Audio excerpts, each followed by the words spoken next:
Hello guys! Hello, this is for Gemini. Gemini, welcome dito sa aking channel, Kapalaran 888. Welcome. Alamin natin, Gemini, kung anong messages, energy gabay para sa inyong lahat. So, last week na to guys, ng May 2026. So, titingnan natin kung anong pabaon sa'yo ng May para sa lahat ng Gemini. And soon, doon sa mga Gemini na nagba-birthday sa linggong ito, happy birthday sa inyong lahat guys.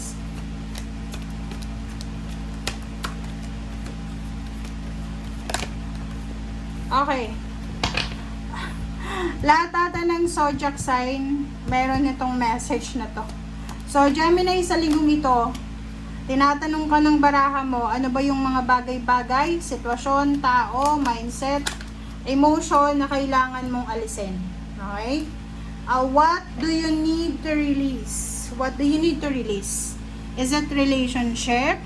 Is it money, career? Is it your business, your future plans, or whatever man? So, sinasabi ng parahan na have faith na kung ano man tong gagawin mo, ay hindi ito makakaapekto sa pangarap mo sa buhay. Okay? Have faith na kung ano man yan na aalisin mo sa buhay mo, ay hindi yan makakaapekto sa kung anong gusto mo sa buhay mo.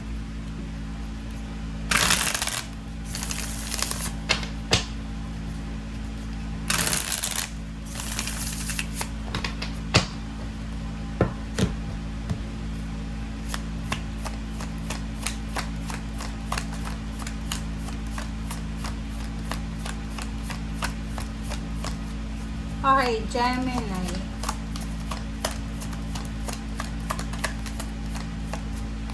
Okay. First two cards tayo.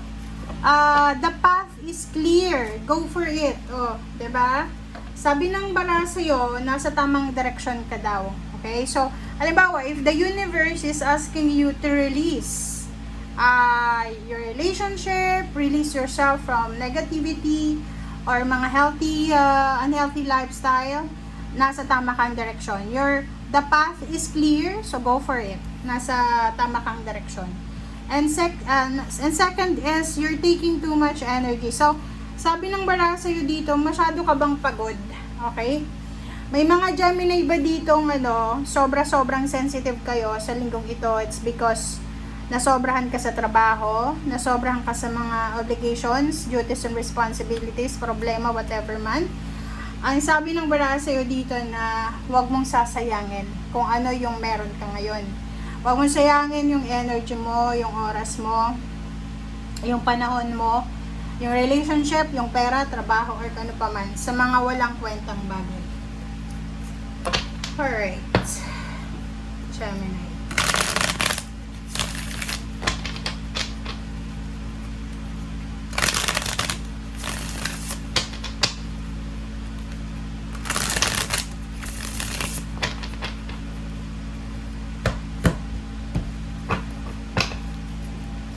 Okay, so first card natin sa third deck is Strength. Next is Knight of Wands.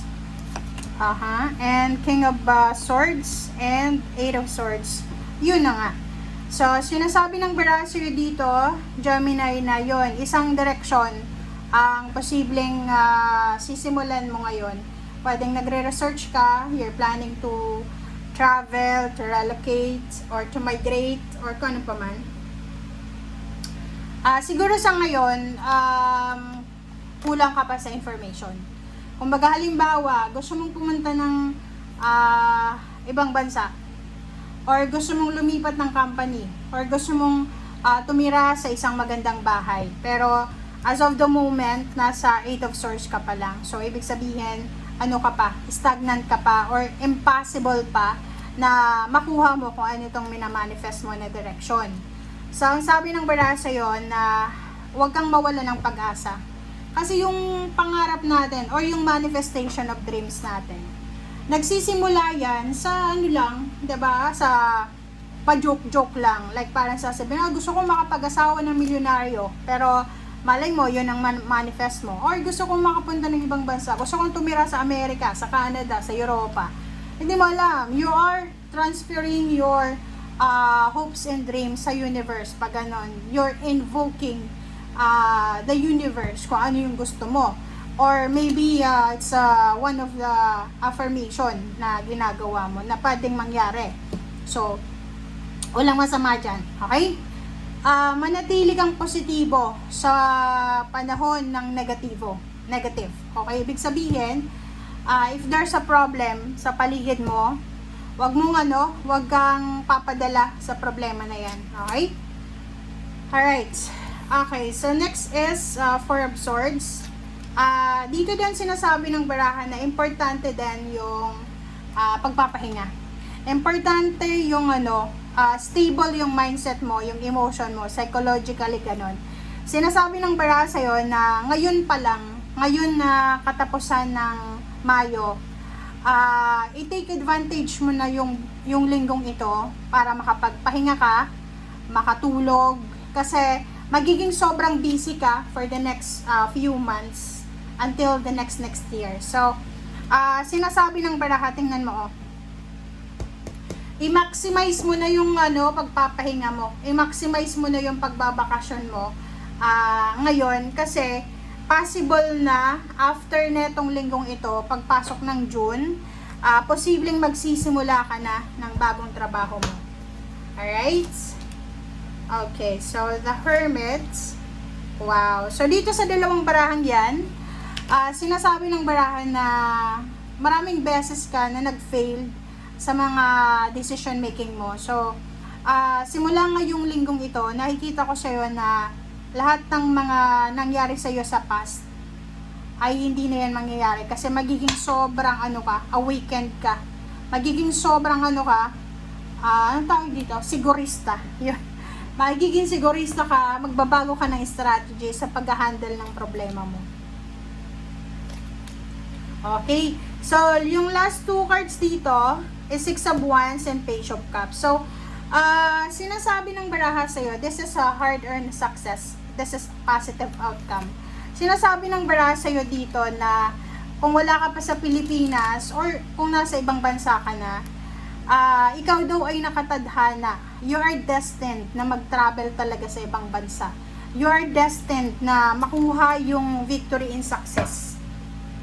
It's either you are destined na ma-promote ka, maging mayaman, maging successful ka sa career mo, makapag-travel ka. Kumbaga ma-manifest mo lahat ng hinihingi mo sa universe. Kumbaga yun, tingnan mo siya, Six of Wands, Page of Cups. Sa ilalim, this is your future. Sinasabi ng barahan na sa susunod na mga buwan na taon, magiging sobrang balanse, stable, secured yung buhay mo.